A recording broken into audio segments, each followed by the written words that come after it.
안녕하세요. 1월 13일 수요일 아침입니다. 오늘은 누가복음 5장 12절부터 26절의 말씀을 가지고 인생 문제 해결사 예수 그리스도 이 제목으로 여러분과 함께 은혜를 나누겠습니다. 오늘 말씀에는 하나님께 속했던 예수님의 권위를 몸으로 보여주는, 그리고 실제로 보여주는 두 가지의 사건을 포함하고 있습니다.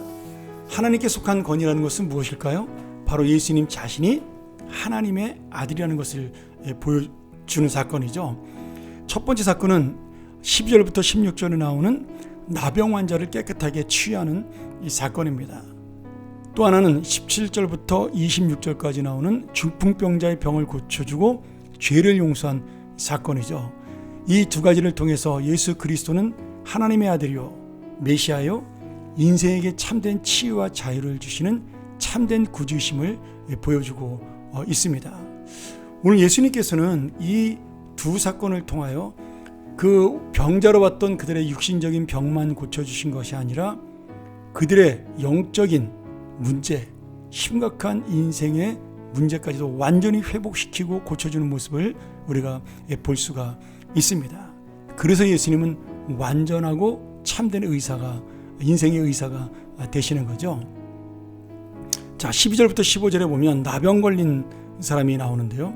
여기에 나병은 지금 같은 어떤 우리가 문둥병이라고 불리는 그런 나병이라기보다는 모든 종류의 악성 피부병을 가리키는 단어라고 볼 수가 있습니다. 어쨌든 간에 이 병은 사람의 힘으로 고칠 수 없는, 그리고 사람에게서 격리된 상태의 그런 병이죠. 이런 병이 걸리면 사람들은 전염되지 않기 위해서 그를 마을 바깥에 격리해서 살게 했습니다. 지금도 우리가 코로나 때문에 그런 격리 생활하는 사람들을 볼 수가 있죠. 그런 것처럼 지금 이 나병 환자가 온몸에 나병이 들렸다라는 표현은 더 이상 고칠 수 없는 불가능한 상태를 말하는 거고요. 또한 그가 사람들과 구분되어 떨어진 죽음의 상태를 의미하고 있는 겁니다. 그런데 오늘 이 나병 환자의 고백이 참 놀랍습니다. 그는 예수님을 만난 다음에 주님, 나를 고쳐주세요, 이렇게 말하지 않았어요. 대신 뭐라고 말씀했냐면 주님께서 원하시면 고치실 수 있습니다, 이렇게 말씀했어요. 지금 이것이 어떤 고백이냐면 주님은 할 수 있는 거죠. 다만 주님이 원하시느냐 원하시지 않느냐에 따라 자기가 치료와 회복이 가능하다 안 된다가 결정된다라는 믿음을 보여주고 있는 겁니다. 여러분, 이 고백이 주님의 마음에 든 겁니다. 주님은 능력이 있으시니, 주님이 메시아시니, 주님이 불쌍히 여겨달라는 그런 고백이죠. 이 말씀을 들은 주님은 그에게 똑같은 말로 내가 원하니 너는 깨끗해져라, 이렇게 해서 그를 자신의 소원으로 끝나는 것이 아니라 예수님의 소원이 되게 해서 그 병을 고쳐주는 역사를 만날 수가 있었습니다. 여러분, 이게 참 중요합니다. 내 소원을 이루는 것이 아니라 주님의 소원을 이룰 때 내 소원은 더 크게 이루어지는 겁니다. 더욱이 더 놀라운 것은 지금 예수님께서 그를 치료할 때 말로만 치료한 것이 아니라 손을 내밀어 저를 만지시면서 고쳐주셨어요. 여러분, 나병 환자를 만졌다, 이것은 전염될 위험성이 있는 거지 않습니까? 그동안 사람들에게 외면당하고 배척받고 사람들에게 쫓겨났던 그 나병 환자의 인생 속에 놀라우신 주님이, 하나님의 아들이 그를 만지셨어요. 그러니 그 마음속에 얼마나 기쁨이 있겠어요. 병이 고쳐진 것도 기쁨이 있지만 그 거룩한 하나님의 아들이 나같이 더러운 죄인의 몸을 만지셨다. 그러니 이 나병 환자는 지금 몸만 치료된 것이 아니라 마음까지, 그 영혼까지, 그동안 외롭고 고독했던 사람들에게 버림받았던 영혼까지도 주님의 받아들임으로 말미암아 치유되는 역사가 일어나게 된 것입니다. 여러분, 그래서 주님은요 완전한 해결사세요. 우리의 육신을 고칠 뿐만 아니라 우리 영혼의 문제, 마음의 문제까지도 고쳐주시기 때문입니다. 그의 마음을 아신 거죠. 나병 환자가 가장 중요한 것은, 가장 상처는 무엇이었나?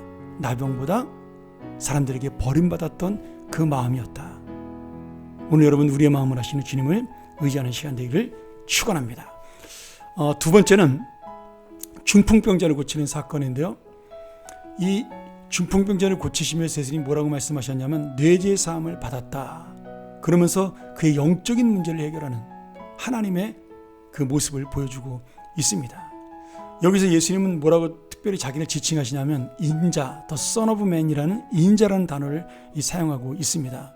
여러분, 이 인자라는 단어는요, 다니엘서 7장 13절에 환상 중에 다니엘이 인자 같은 이가 구름을 타고 와서 옛적부터 항상 계신 이에게 나아가 그 앞으로 인도되매, 옛적부터 항상 계시니 하나님에게 나아가 그 앞으로 인도됐다. 그래서 그 하나님 옆에 계신다. 그 말씀이 뭐예요? 예수 그리스도라는 거예요. 인자가. 이 말씀 이후로 이스라엘 사람들에게 있어서 인자라는 단어는요, 메시아와 동일한 언어로 사용이 되었습니다. 사람들이 메시아를 지칭하는 단어가 여러 개가 있었어요.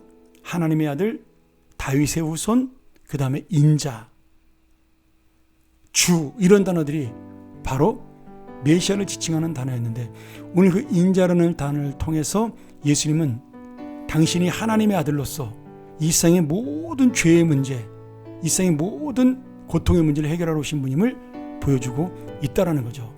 그리고 그 고통의 근원인 죄의 문제까지도 내가 해결하기 위하여 이 땅에 왔다. 이것을 지금 사람들 앞에 선포하고 있는 겁니다. 오늘 여러분, 가장 불쌍한 사람이 뭐냐면 자기의 인생을, 자기의 문제를 스스로 해결할 수 있다고 착각하는 사람이 가장 불쌍한 사람입니다. 오늘 우리가 우리의 문제를 해결하고, 뭐 인생의 문제, 영적인 문제, 그 모든 것을 해결할 수 있는 인자 되신 하나님의 아들 예수 그리스도를 붙잡는 것, 그분을 의지하는 것, 주님이 원하시는 대로 나에게 은혜를 베풀어 달라는 그 고백을 할 수 있는, 내가 죄인이라며 우리 그 베드로의 어제 함께 나누었던 베드로의 고백처럼 내가 죄인입니다. 주여 나를 떠나소서. 이렇게 나오면 주님이 떠나시겠습니까? 우리의 문제 모든 것을 다 해결해 주시죠.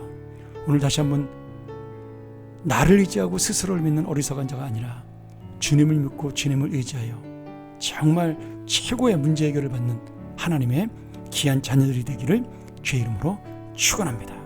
함께 기도하겠습니다. 하나님 아버지, 오늘 중풍병자의 그 믿음, 나의 소원을 주님의 소원으로 바꾸는 그 믿음을 우리도 갖게 하여 주옵소서. 내가 원하는 것이 주님이 소원이 될 수 있는 그런 놀라운 믿음을 주시고, 주님의 소원이 나의 소원이 될 수 있는 믿음도 허락하여 주시며, 오늘 내 인생의 모든 문제, 나의 모든 소원, 내 모든 영적인 문제까지도 해결할 수 있는 유일한 분은 주님이심을 믿고, 나를 의지했던 건 내려놓고 나를 믿었던 것 포기하고 내가 잘나고 교만하고 나의 모든 것으로 다 될 것이라 생각했던 어리석음을 용서하시고 다시 한번 우리를 붙드시는 주님의 은혜를 만나고 그 주님을 붙들게 하여 주시옵소서. 그 주님의 은혜가 내리는 오늘 하루가 되게 하여 주시옵소서. 예수님의 이름으로 간절히 기도하옵나이다. 아멘. 오늘 다시 한번 이 말씀 우리 묵상하면서, 주여, 내 문제가 바로 이것입니다. 내 교만이 이것입니다. 오늘 다시 한번 찾아오셔서 내 소원이 아닌 주님의 소원으로 내 마음을 고치시고 나를 붙들어 주시고 나를 새롭게 하여 주시옵소서. 우리 한번 묵상하면서 오늘 하루도 시작하는 귀한 주님의 사람들이 되기를 축복합니다. 감사합니다.